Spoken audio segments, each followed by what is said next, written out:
அம்பேத்கர் குறித்து இழிவா பேசினதால அமித்ஷாவுக்கு நாடு முழுவதும் பலத்த எதிர்ப்புகள் கிளம்பி இருக்கு. எதிர்கட்சிகள் எல்லாரும் அவரை பதவி விலக சொல்லி தொடர்ந்து போராட்டங்கள் நடத்திட்டு வராங்க. இந்த சூழ்நிலையில தான் விசிக கட்சியின் பொதுச் செயலாளர் திருமாவளவனை பத்தி தமிழக பாஜக தலைவர் அண்ணாமலை ஒரு கருத்தை சொல்லியிருக்காரு. காங்கிரஸ் கட்சியும் அதன் கூட்டணி கட்சிகளும் அண்ணல் அம்பேத்கர் வாழ்ந்த காலத்துல அவருக்கு என்னென்ன அவமரியாதை ஏற்படுத்தினாங்க அப்படிங்கறதையும், அவரோட மறைவுக்கு பிறகு அரசியலமைப்பு சட்டத்தை எந்த அளவுக்கு இழிவுபடுத்தினாங்க அப்படிங்கறதையும் பாராளுமன்றத்துல பிரதமர் மூலமாகவும் உள்துறை அமைச்சர் அமித்ஷா அவர்களும் மொத்தமா எக்ஸ்போஸ் பண்ணிட்டாங்க. அதன் பிறகுதான் இந்தியா கூட்டணி தங்களோட கடந்த கால வரலாறு நாட்டு மக்களுக்கு தெரிஞ்சிடவே கூடாது அப்படிங்கிறதுக்காக திசை திருப்புற வேலையா தான் இந்த போராட்டங்களை உதிச்சிருக்காங்க. இன்னைக்கு மக்களவை எதிர்கட்சி தலைவர் ராகுல் காந்தி பாஜகவை சேர்ந்த பாராளுமன்ற உறுப்பினர்களுக்கு கடுமையான காயம் ஏற்படுத்துற வகையில கைகலப்புல ஈடுபட்டிருக்காரு. அது மட்டும் இல்லாம நாகாலாந்தை சேர்ந்த நாடாளுமன்ற உறுப்பினரா இருக்க ஒரு சகோதரியையும் மிரட்டும் வகையில சத்தம் போட்டிருக்காரு. மக்களவை எதிர்கட்சி தலைவரோட இந்த வெட்கக்கேடான நடத்தை தனக்கு கடுமையான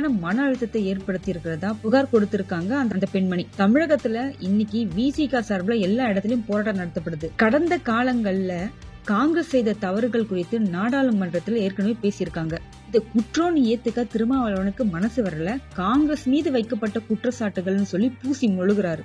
கடந்த 2012ஆம் ஆண்டு அண்ணல் பாபா சாஹேப் அம்பேத்கரை அவமதித்ததற்காக காங்கிரஸையும் திமுகவும் எதிர்த்து நாடாளுமன்றத்துல அவரே போராட்டம் நடத்தியதை திருமாவளவனே மறந்துட்டாரு போல. திருமாவளவனோட இந்த ஆவேசம் ரொம்பவே தவறானது. தனது கூட்டணி கட்சிகளுக்காக எந்த வேஷத்தை வேணாலும் போட அவர் தயாராகிட்டார். தன்னை சார்ந்திருக்கிற மக்களை பத்தி அவருக்கு எந்த அக்கறையும் இருக்கிறதா தெரியல. கடந்த 4 வருஷமா பட்டியல் சமூகத்தை சேர்ந்த நமது சகோதர சகோதரிகளுக்கு இழைக்கப்பட்ட கொடுமைகளை கண்டித்து திமுகவுக்கு எதிராக அவர் ஒரு போராட்டம் கூட அவர் நடத்தல. கடந்த 4 வருஷமா பட்டியல் சமூக மக்களுக்கு இந்த அரசு இழைத்த கொடுமைகளை மூடி மறைக்கும் முயற்சியா திமுகவினரும் இன்னைக்கு கண்டன ஆர்ப்பாட்டத்தை ஈடுபட்டிருக்காங்க. ஒரு கிராமத்துல குடிநீர் தொட்டியில மனித மலம் கலந்த குற்றம் கடந்த 2 வருஷமா இன்னுமே தீர்க்கப்படாம இருக்கு.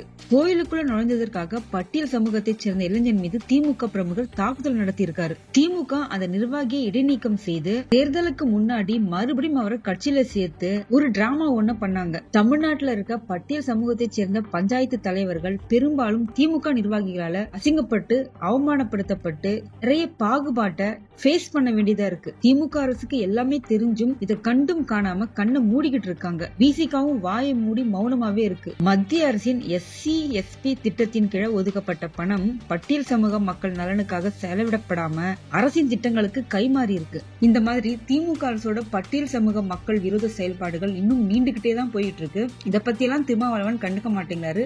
இதுவரைக்கும் நடந்த ஏற்றத்தாழ்வுகள் எல்லாத்தையும் மறந்துட்டு காங்கிரஸ் கட்சியினரும் திமுகவினரும் பட்டியல் சமூக மக்களுக்கு ஏற்படுத்தின பிரச்சனைகளை அவமானங்களை எல்லாத்தையும் மறந்துட்டு எப்படிதான் திருமாவளவன் கூட்டணியில இருக்கோங்கிற ஒரே காரணத்துக்காக வாயை மூடிக்கொண்டு அமைதியா இருக்காரோ தெரியல அப்படின்னு அண்ணாமலை விசிக தலைவர் திருமாவளவனை பயங்கரமா விமர்சித்து பேசியிருக்காரு.